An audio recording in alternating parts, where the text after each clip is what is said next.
이게 애플이나 IT 기기뿐만 아니라 되게 많은 업종들에서 이런 문제가 있었다고 합니다. 안녕하세요 여러분. 오늘은 소비자 수리권에 대한 이야기를 하려고 합니다. 이게 MS, 애플, 우리나라 삼성전자, LG전자한테까지도 다 영향을 미치는 이슈이기 때문에 해외에서는 좀 보도가 됐는데 국내에서는 많이 보도가 안 됐습니다. 지난주에요. 미국 백악관에서 행정명령이 통과가 됐는데 이 부분이 이제 72개 조항, 반독점 조치를 없애고 경쟁을 촉진하기 위해서 기술, 의약품, 농업 같은 여러 세계 산업 분야에서 72개의 조항이 이제 행정명령의 형태로 발표가 됐어요. 여기에 포함된 게 소비자 수리권이라는 거예요. Right to Repair. 소비자 수리권이 포함이 됐는데 이 부분이 많이 보도가 안 돼서 제가 기사로도 쓰고 유튜브를 찍습니다. 이게 빅테크 IT 제조기업들을 겨냥을 한 것이라는 거죠. 애플이나 MS. 우리도 마찬가지로 애플 아이폰 살 때 제일 불만이 뭐냐면 꼭 애플 자사의 그 수리점에 가서 고쳐야 되잖아요. 그래서 이게 직접 공식 대리점에 가가지고 고쳐야 되는 이 관행 때문에 소비자들이 엄청나게 많이 불편을 겪어왔죠. 직접 수리하려고 그러거나 아니면 일반 수리업체를 해주면은 보증을 제대로 안 해주거나 일반 수리업체는 정품 부품을 제공을 안 했죠. 근데 이제 이런 관행을 없애겠다라는 거예요. 그래서 이번 행정명령은 일반적인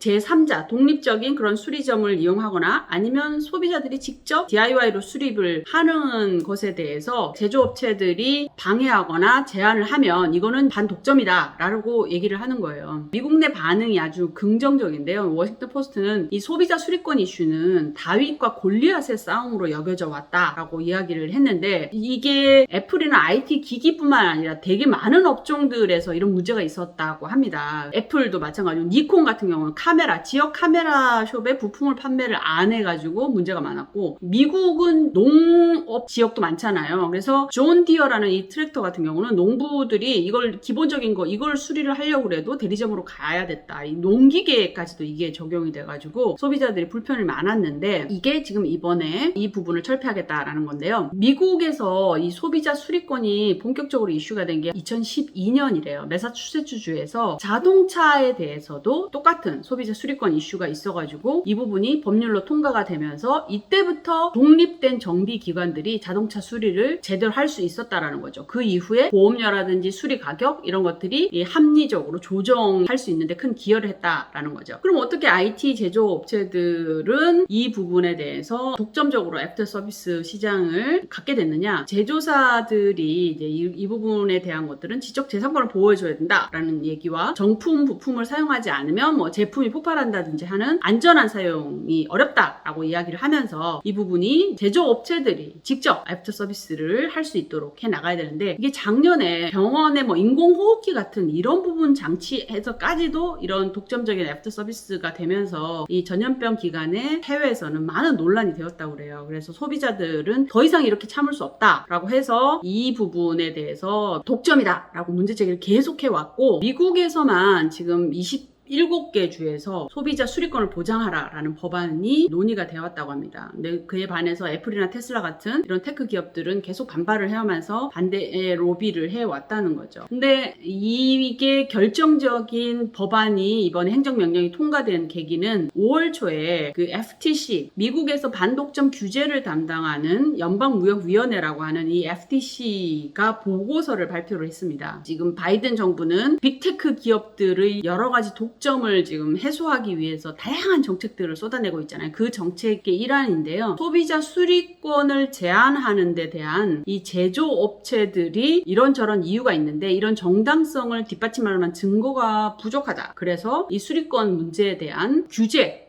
이런 것들에 대해서 좀 다시 검토를 해봐야 된다라고 보고서를 낸 겁니다. 그래서 최근에는 수리권과 관련된 주주 결의안까지 등장해서 이게 화제가 됐는데요. 지난달이죠. 6월 말에 As You Sow라고 하는 ESG 행동주의 투자자 그룹이 있어요. 비영리 단체인데 여기가 마이크로소프트에다가 소비자들한테 자기들의 전자제품을 수리할 수 있는 권리를 보장하라라고 하는 주주 결의안을 입장을 제출을 했습니다. 이 보도자료를 보면 전자제품은 지금 전 세계에서 가장 빠르게 늘어나고 있는 폐기물 중에 하나고 개인용 컴퓨터와 관련된 폐기물의 70% 이상이 생산 과정에서 만들어진다. 그래서 이게 계속 짧게 쓰고 버리고 짧게 쓰고 버리고 하지 말고 제품을 자꾸 수리를 해서 기기의 수명을 연장을 하면 이 업스트림과 다운스트림 모두의 환경오염을 줄일 수 있다. 이 업스트림은 광물을 계속 채굴해야 되잖아요. 이 광물 채굴 과정에서 유해물질도 발생하고 온실가스도 많이 만들어지고, 다운스트림은 전자기기 폐기물들을 계속 버려야 되니까 이 매립지에 오염되는 이 다운스트림, 이 둘 다를 완화시킬 수 있다. 결국은 제품을 기업 입장에서는 소비자들이 빨리 쓰고 몇 년 안에 또 새 걸로 바꾸고 이거 버리고 또 빨리 쓰고 새 걸로 바꾸고 버리고 이렇게 하면 좋겠지만, 전 지구적으로 봐서는 이 제품을 오랫동안 사용할 수 있도록 기업이 이 부분에 대해서 노력을 해야 된다라고 하는 거죠. 최근에 프랑스에서는 모든 전자기기에 대해서 이 전자기기를 판매할 때, 이제 핸드폰이라고 치면 이 핸드폰을 판매할 때 이 부분에 대한 수리 가능성이 얼마인지에 대한 점수를 공표하도록 의무화하는 법을 세계 최초로 통과를 시켰다고 그래요. 그래서 마이크로소프트가 델과 HP에 비해서 이 수리 가능성 점수가 낮다. 그러면서 여론이 부정적이다. 그러니 마이크로소프트도 소비자 수리권을 훨씬 더 쉽게 할 수 있도록 시스템을 바꿔라 라고 하는 게 이 As You Sow의 주장입니다. 그러면서 마이크로소프트가 2030년까지 탄소 네거티브 되겠다고 약속을 하지 않았느냐? 그러면 소비자들이 계속 새 제품을 사려고 하는 것보다 더 자꾸 수리를 할 수 있도록 하라라는 겁니다. 앞에 게 이제 미국 사례라면, 유럽은 지금 더 진도가 빠릅니다. 미국보다. 지난 3월에 이미 EU에서 세탁기, 냉장고, TV를 10년 이상 쓸 수 있도록 하는 수리권을 보장하는 제도가 시행이 됐고요. 특히 제조사들이 쉽게 단종을 못하겠어요. 단종.